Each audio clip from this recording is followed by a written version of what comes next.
राम, बहुत स्वागत है आपका उस विशेष कार्यक्रम में जिसका नाम है हे प्रभु आनंद दाता।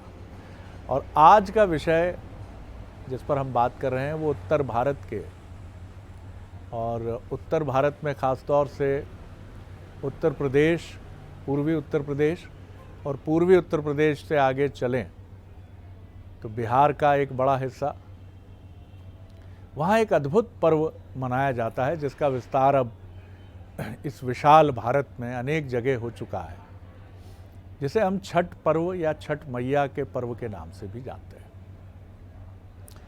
और ये त्यौहार तो बहुत सघनता से हमें ये बताता है, जिसमें फसल, फल और नदी और सूर्य को अर्घ्य देने का जो एक अद्भुत उपक्रम है, वो ये बताता है कि हमारे तीज त्यौहार किस तरह से हमारी चिरंतन सनातन प्रकृति से कितने अभिन्न रूप से जुड़े। अब आप देखिए कि नदी के किनारे महिलाओं का जाना अपने कुटुंब के साथ, और उनकी जो टोकरी रहती है उस पर मेरी दृष्टि बचपन से रही है, जिसमें नाना प्रकार के मौसमी फल, और उसी के साथ फिर सूर्य को अर्घ्य देना। और बड़ी सुंदर उपमाएं हैं, नहाए खाए के साथ शुरू होता है और सूर्य को अर्घ्य देकर फिर ये पर्व समापन की तरफ बढ़ता है।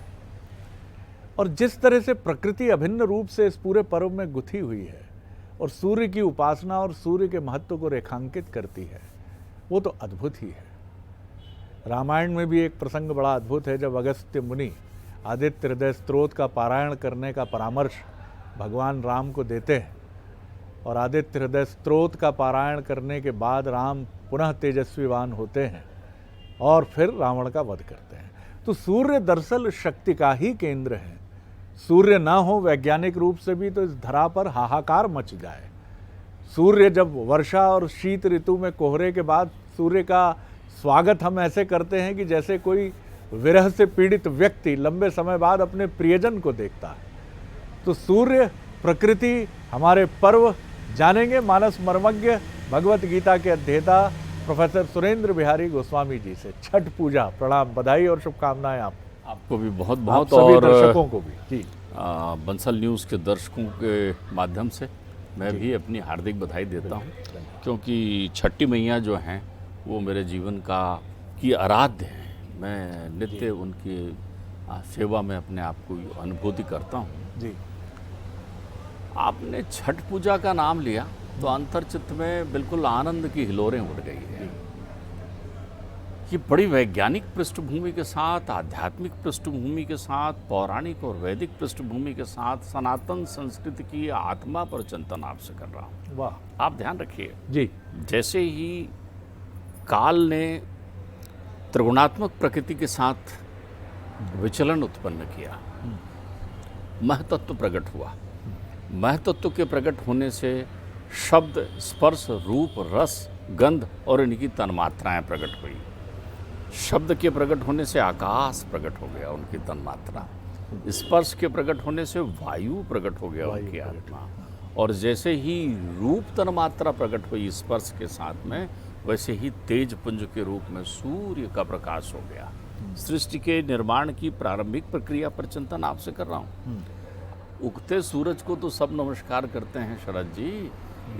इस त्योहार की सबसे बड़ी खासियत है कि इसमें अस्ताचल पर जाते हुए सूर्य को अर्घ देकर प्रणाम किया जाता है। वाह, बहुत सुंदर आपने इस तथ्य ध्यान खींचा है। इस तथ्य को जो है, इसकी गंभीरता से आप समझिए। आत्मा और शरीर के साथ अपदीपो भव। आत्मा जो है सूर्य का प्रतीक है, मन चंद्रमा है जी, इसलिए मन घटता है, बढ़ता है। आत्मा जो है देदीप्यमान होता है। जी जी जी। आप एक बात समझिए, आत्मा की आराधना आपने की शरीर के साथ में कि आहा मेरा जीवन है तो मैं आराधना करूं। अच्छा, अब जीवन नहीं रहा तो आत्मा तो है ना। सूर्य जो है पृथ्वी परिक्रमा करती है तो सूर्य अस्ताचल में दिखाई पड़ता है, सूर्य थोड़ी अस्त होता है। आत्मा की तरह अनादि अखंड अछेद अभेद है। सूर्य की प्रक्रियाएं, सूर्य को दूसरे स्वरूप में आप समझिए। सूर्य की प्रक्रियाओं, घर में लाइट जल रही है, बटन भी है, बल्ब जलाया, अब बटन दबाया तो लाइट जल गई। हमारा ध्यान ये होता है कि ये बल्ब से रोशनी आ रही है, रोशनी बल्ब से थोड़ी आ रही है। तो आपने कहा नहीं साहब वो बटन से आ रही होगी। बटन तो उस रोशनी को चालू बंद करने के लिए बना हुआ है, तो रोशनी कहाँ से आ रही है? विद्युदाम संप्रभाम, वो तो विद्युत तेज है, तेज तो हमेशा है। तो बल्ब रूपी शरीर फ्यूज हो जाए तो सूर्य रूपी विद्युत का प्रवाह थोड़ी बंद होता है, वो तो अनवरत चलता है। तो हमारे यहाँ क्या बात है, छठवें बहुत अंश सुंदर से उदाहरण। षष्ठी मैया प्रकट हुई है। जी जी जी।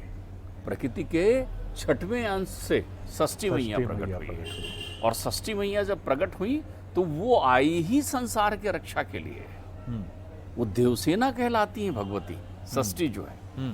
बहुत कम लोग इस अनुभूति को जानते हैं कि कृष्ण की कुलदेवी कात्यायनी हैं, षष्ठम कात्यायनी चा।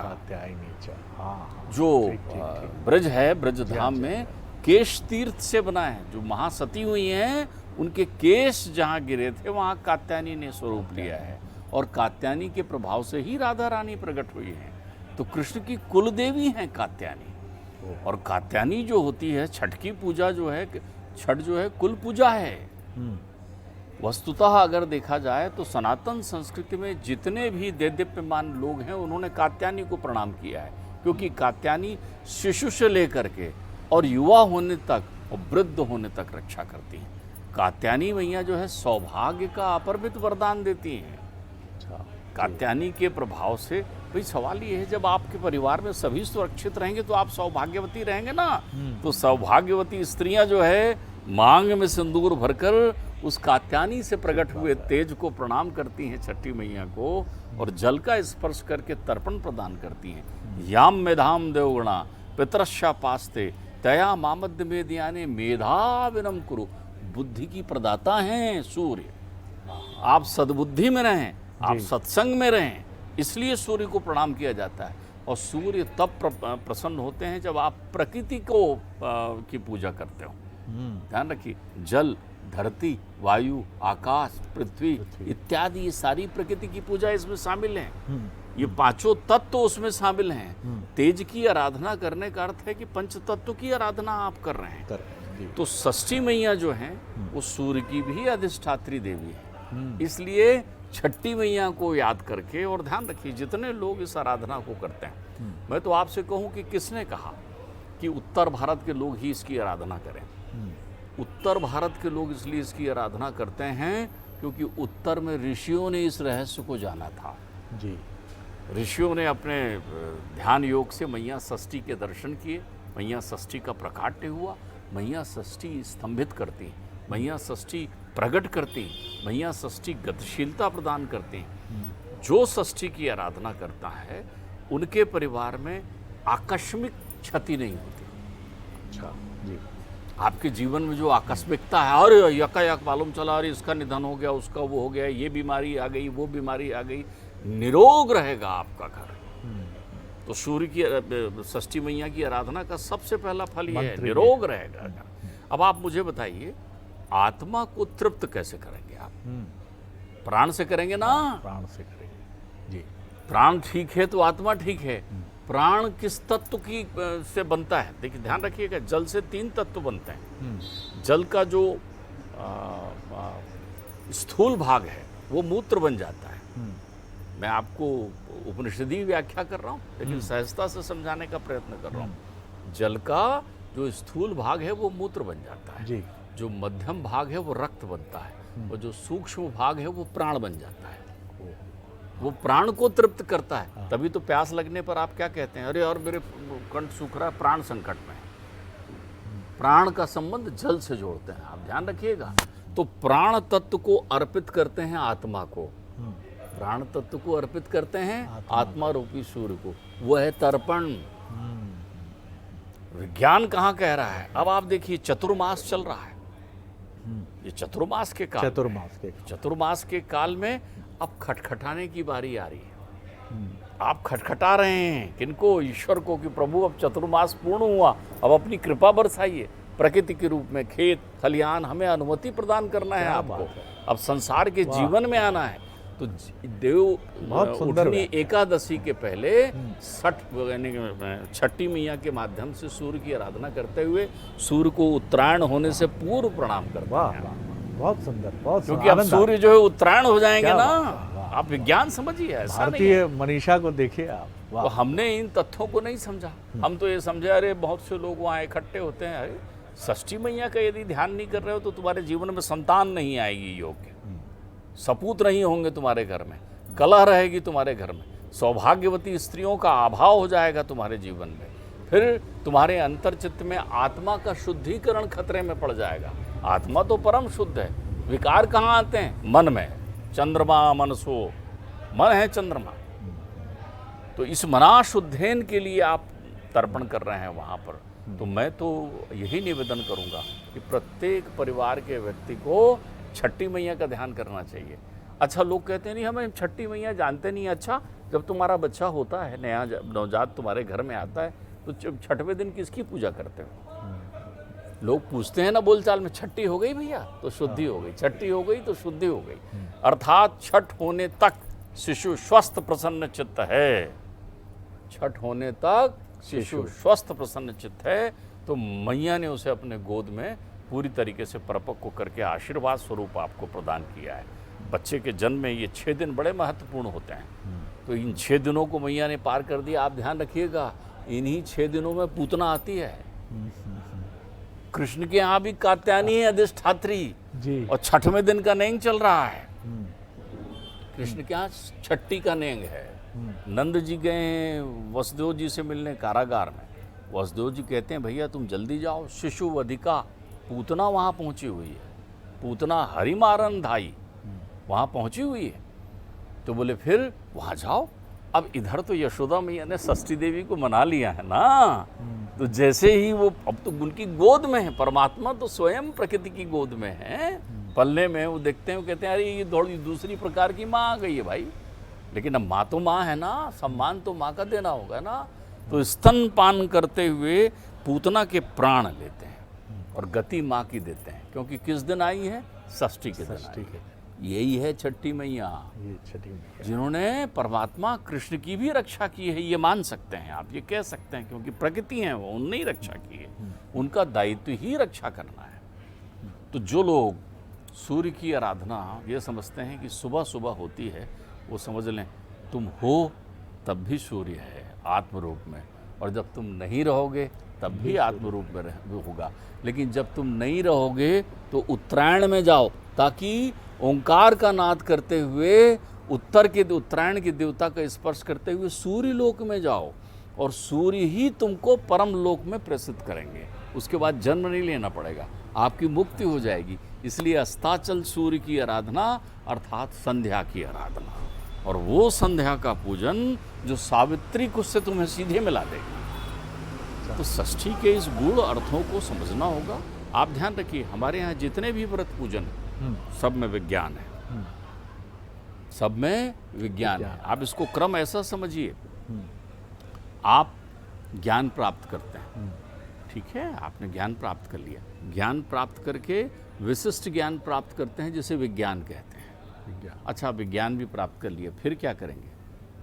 क्या विज्ञान यतिश्री है? पंचकोशी यात्रा में उपनिषद कहते हैं कि तुम विज्ञान को ब्रह्म मान लो। बोले विज्ञान को ब्रह्म मान लेंगे तो विज्ञान जो है ब्रगधा का काम तो कर सकता है, विमग्र तो बना सकता है, शोध तो कर सकता है, लेकिन निर्माण नहीं कर सकता ना, निर्माण नहीं कर सकता ना। मुझे तो आराधना उनकी करना है जो उद्भव भी कर सके, स्थित भी कर सके, संहार भी कर सके और फिर से उद्भव कर सके।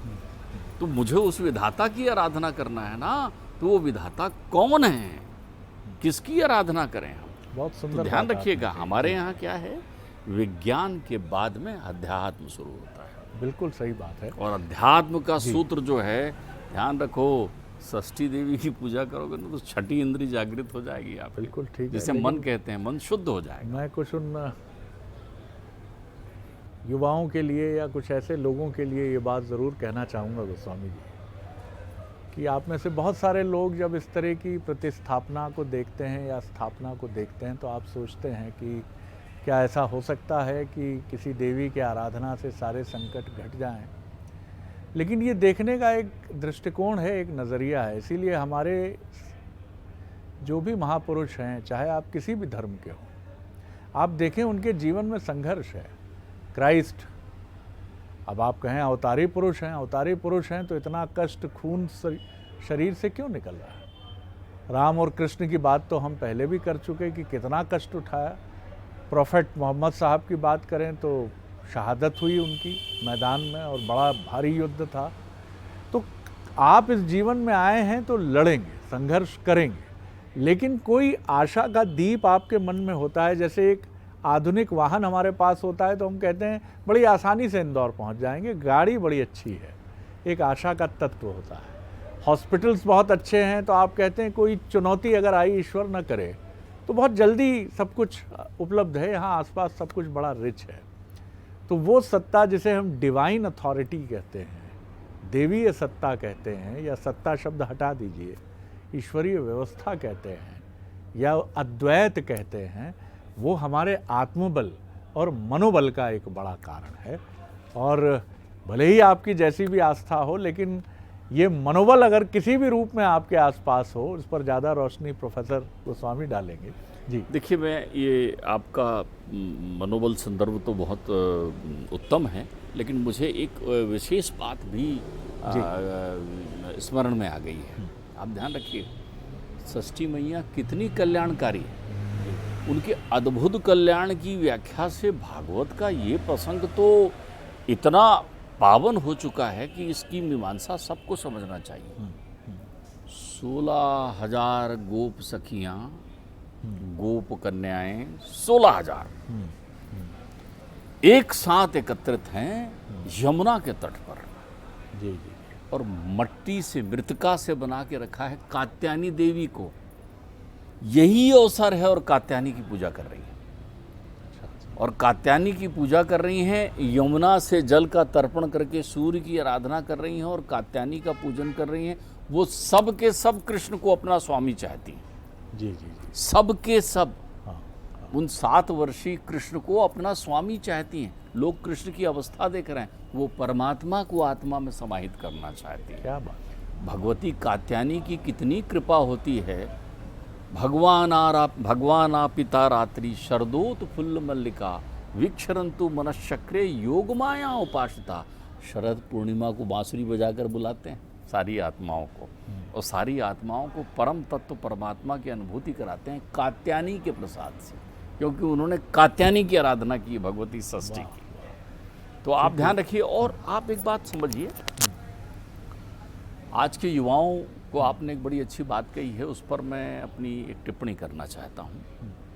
आप ये जो आपके घर में परंपराओं के रूप में, संस्कारों के रूप में जो पूजन होता है ना, जो लोग व्रत करते हैं, जो लोग साधना करते हैं, जब आप चिड़चिड़ाते हो, फिर उपवास, फिर कुछ नहीं खा रहे हो, फिर ये नहीं कर रहे हो, अरे भैया युवराज जागृत हो जाओ, आज के युवा बच्चे जागृत हो जाओ। आप समझने का तो प्रयत्न करो कि इस परंपरा में कौन सा विज्ञान नहीं था। इतना खा लिया जीवन में कि जिसकी सीमा नहीं है। मैंने आपसे कहा है था कि जैसा खाओ अन्न वैसा रहे मन, और अन्न जो है अन्न अन्नस्य चे अन्ना, जो आपको खाने से जिसको ज़्यादा खा लो और आपका विनाश कर दे, वो अन्न है। अन्न का भोजन आप ही हैं। तो आपने क्या क्या नहीं खाया है जीवन में। एक दिन पिज्जा बर्गर से मुक्त हो गए तो क्या हुआ, अपराध हो गया क्या? बहुत सुंदर बात है। और कोई डाइटिशियन जब इसी को ये कहता है कि you have to do intermittent fasting, तो आप कहते हैं yes I do intermittent fasting करूँगा मैं। तब आप 16 घंटे के बाद भोजन करते हैं, तो प्रभु वो भी करिए, और इसको भी अनास्थावान होकर क्यों देखते हैं। हम तो एक समावेशी इंक्लूसिव सोसाइटी है, और इस समावेशी समाज में हम उन चीज़ों का उपहास नहीं उड़ाते। और थोड़ा, जैसा गोस्वामी जी ने बहुत सुंदर बात कही, अब आप देखिए, मैं उस प्रश्न पर भी आता हूँ। प्रश्न क्या है, उसका समाधान कई बार हुआ है कि हमारी प्रकृति से गुथे हुए हमारे तीज त्यौहार क्यों हैं। कितनी सुंदर बात प्रोफेसर साहब ने कही कि सूर्य ये कहते हैं कि प्रकृति की पहले आप सेवा करिए, फिर मेरी उपासना की तरफ आइए। आपकी नदियों की क्या स्थिति है, पहले आप इसकी तरफ भी देखिए। आपके वृक्षों की क्या स्थिति है, ये बहुत महत्वपूर्ण बिंदु। इस पर एक बहुत कम समय है, लेकिन एक टिप्पणी। देखिए, मैं आपको मूल रूप से बताऊं, प्रकृति है तो आप हैं। बिल्कुल ठीक है। प्रकृति ने ही बिल्कुल आपको ठीक है। उत्पन्न किया है। जी जी। प्रकृति ही वैवर्त है। अगर प्रकृति नहीं होगी तो फिर आप ब्रह्मलीन हो जाएंगे ना। ब्रह्मलीन होने का अर्थ होता है फिर दिखना बंद हो जाएंगे। तो जिनके कारण आप दिख रहे हैं उनकी आराधना करिए, वही प्रकृति की आराधना है। आपके अंतर चित्त में जो स्पर्शानुभूति है, आपके अंतर चित्त में जो महतत्व के रूप में ये शरीर विद्यमान है, आपका शरीर जो क्षरण को नियमित प्राप्त कर रहा है, आप जिस परिवेश में, अरे जहाँ स्पर्श, जहाँ गुरुत्वाकर्षण की अनुभूति करके ये ऐसे चरण जो दिन भर झूठ बोलने के बाद भी थकते नहीं हैं, उसका बोझ जिस पर छोड़ रहे हैं, वो प्रकृति है। जहाँ उत्पन्न हुए, जहाँ तिरोहित हो जाएंगे, जहाँ संस्थापित होते हैं। तो मनुष्य का शरीर प्राकृतिक है, कृत्रिम नहीं, इसलिए उसे प्रकृति की आराधना करना बहुत चाहिए। सुंदर बात आपने कही है और ये बिल्कुल ठीक बात है। और मुझे किसी दार्शनिक जो वैज्ञानिक भी रहे हैं उनकी एक अद्भुत बात याद आती है जो उन्होंने कही थी। उन्होंने कहा, विज्ञान में हमारी पूजा हम भी करते हैं वैज्ञानिक, लेकिन हमारी पूजा विधान की पूजा होती है, प्रिंसिपल्स की पूजा होती है। और अध्यात्म में एब्सोल्यूट प्रिंसिपल की पूजा होती है, एक ऐसे विधान की पूजा होती है जिसे परम विधान आप कह सकते हैं। तो वैज्ञानिक एक ऋषि और मनीषी भी है, अध्यात्म और साधना में रत एक व्यक्ति भी है, मनीषी भी है, और एक वैज्ञानिक भी उतना ही ऋषि मुनि और मनीषी है। क्योंकि हमारे जितने ऋषि मुनि हैं जो अर्वाचीन परंपरा में हैं, वो सारे वैज्ञानिक ही माने गए हैं। बस आपके मन में कोई मैं बात है? जी। एक बड़ा अच्छा चिंतन आपको बता दूं, वैज्ञानिक भी ऋषि नहीं है, ऋषि ही वैज्ञानिक है। ऋषि ही वैज्ञानिक। ऋषि का अर्थ ही होता है जो विमग्रता का काम करता है। बढ़िया, लेकिन ऋषि का विज्ञान कौन सा होता है? जो लोक कल्याण के लोक लिए हो। कल्याण। ध्यान रखिएगा, उसमें सभी शामिल हैं। आपके भौतिक संसाधन लोक कल्याण के लिए, वो ऐसा प्रतिपादित करते हैं कि आप भौतिक संसाधनों का उपयोग कैसा करें, बिल्कुल ठीक है। आप कैसा रहें, कैसा उठें। दूसरी बात होती है पूजा की। वैज्ञानिक पूजा करता है, वैज्ञानिक से बड़ा पुजारी तो मैंने दूसरा देखा नहीं शरद जी। जब आप एकाग्र होते हैं तभी तो तब आप पूजा पूजा में होते हैं। बहुत सुंदर बात आपने कही। इसीलिए अल्बर्ट आइंस्टाइन की जो भी तस्वीर मैं देखता हूँ, जहाँ उनकी घुंघराली केश राशि नीचे तक झूलती है और उनकी बड़ी बड़ी आंखें जिज्ञासा और विनोद भाव से पूर्ण दिखती हैं, तो मुझे पता नहीं क्यों उसमें कोई अर्वाचीन ऋषि सहज ही झलक जाता है। और बहुत सुंदर साम्य है, क्योंकि वही वैज्ञानिक है जो ऋषि है, और जो ऋषि है वो वैज्ञानिक है। बहुत प्रणाम करता हूँ।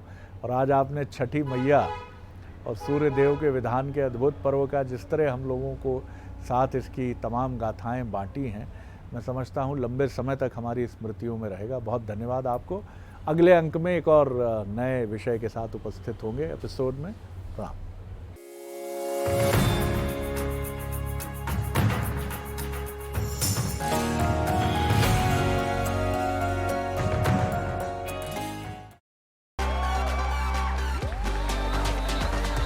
दौड़ेगा भागेगा